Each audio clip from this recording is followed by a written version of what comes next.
প্রিয় বন্ধুরা, আশা করি সকলে ভালো আছেন। বন্ধুরা, এবার প্রাথমিকের 2014 প্রশ্নভুল নিয়ে উঠে আসছে একটি চাঞ্চল্যকর ব্রেকিং নিউজ। 2014 প্রশ্নভুল নিয়ে থাকছে গুরুত্বপূর্ণ আপডেট খবর। সবটাই ভিডিওতে তুলে ধরছি, তাই ভিডিওটিকে শেষ পর্যন্ত দেখার প্রয়োজনীয়তা রয়েছে। এবং যারা এখনও পর্যন্ত চ্যানেলটি সাবস্ক্রাইব করেননি, বন্ধুরা আপনাদের কাছে একান্ত অনুরোধ, চ্যানেলটিকে সাবস্ক্রাইব করে সঙ্গে থাকুন। প্রাথমিকের জন্য এবার বিরাট বড় খবর। প্রাথমিকের 2014 প্রশ্নভুল নিয়ে উঠে আসছে গুরুত্বপূর্ণ খবর। প্রশ্নভুল শুধুই কি ভুল নাকি পরিকল্পনা মাফিক, এই নিয়ে কিন্তু চাঞ্চল্যকর তথ্য উঠে আসছে। 2014 সালের প্রাথমিক টেটের প্রশ্নপত্রে যে ভুল ছিল তাকে নিয়োগ দুর্নীতির ষড়যন্ত্রের অঙ্গ বলেই মনে করছেন তদন্তকারী সংস্থা ইডি। এমনই কিন্তু চাঞ্চল্যকর খবর উঠে আসছে বিভিন্ন সামাজিক গণমাধ্যম ও সংবাদপত্র পত্রিকায়। এ বিষয়ে সম্প্রতি জানা গিয়েছে, আদালতে লিখিতভাবে এমনই দাবি করেছেন এই কেন্দ্রীয় তদন্তকারী সংস্থা। তাদের দাবি, এখনও পর্যন্ত তদন্তে জানা গিয়েছে 2014 টেটের প্রশ্নপত্র এবং মূল্যায়ন হয়েছিল সন্দেহজনকভাবে।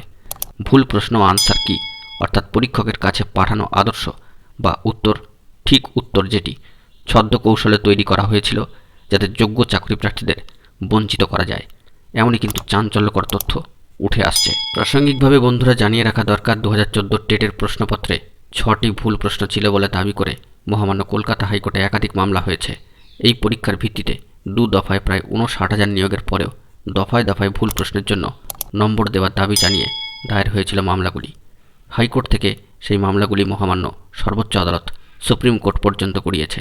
দেশের শীর্ষ আদালতের নির্দেশে মামলা ফেরত আসে মহামান্য কলকাতা হাইকোর্টে। বিষয়টি দেখার জন্য আদালতের নির্দেশে বিশ্বভারতী বিশ্ববিদ্যালয়ের একজন অধ্যাপকের নেতৃত্বে বিশেষজ্ঞ কমিটি গড়া হয়। কমিটি জানায় 6টি প্রশ্নের উত্তরের অপশান ছিল ভুল। এরপরে কোর্টের নির্দেশ ছিল, মামলাকারী যে পরীক্ষার্থীরা ভুল প্রশ্ন অ্যাটেম্প্ট করেছিলেন, অর্থাৎ উত্তর দেওয়ার চেষ্টা করেছিলেন, তাদের পুরো নম্বরটি দিতে হবে। মহামান্য আদালতের নির্দেশে বিভিন্ন দফায় এমন অনেক চাকরিও পান। ওই ভুল প্রশ্নের জন্য একগুচ্ছ মামলা এখনও হাইকোর্টের ডিভিশন বেঞ্চে বিচারাধীন। আবার প্রাথমিকে চাকরি পাওয়া যে 269 জনের নিয়োগ হাইকোর্ট বাতিল করেছিল, তাদের কারো কারো ক্ষেত্রে দেখা গিয়েছে ওই 6টি ভুল প্রশ্ন অ্যাটেম্প্ট না করেও তাদের নম্বর দিয়ে দেওয়া হয়েছে।